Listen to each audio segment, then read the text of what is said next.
झोपण्याच्या सवयीमुळे, उशी घेण्याच्या सवयीमुळे आपल्याला काही रिंकल्स येऊ शकतात आणि त्याला आपण कंप्रेशन रिंकल्स म्हणतो. तर जेव्हा आपल्याला कंप्रेशन रिंकल्स टाळायचे असतील तर काही गोष्टी आपण करू शकतो. जसं की उशी जी आहे ती सॅटिन किंवा सिल्क ह्या मटेरियलचं त्याला कव्हर असावं आणि ते जरासं फ्रिक्शन कमी करतं आणि जे आपल्या मॉइश्चर आहे स्किनचं ते कमी ॲब्झॉर्ब करतं.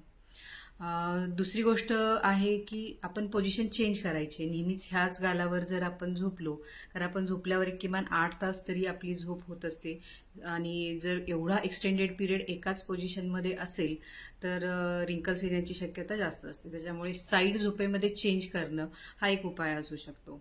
आणि तिसरा उपाय आहे की तुम्ही झोपताना चेहऱ्याला मॉइश्चरायझर लावून आणि थोडंसं फेस योगासारखं प्रॅक्टिसेस करून तुम्ही झोपू शकता. थँक्यू.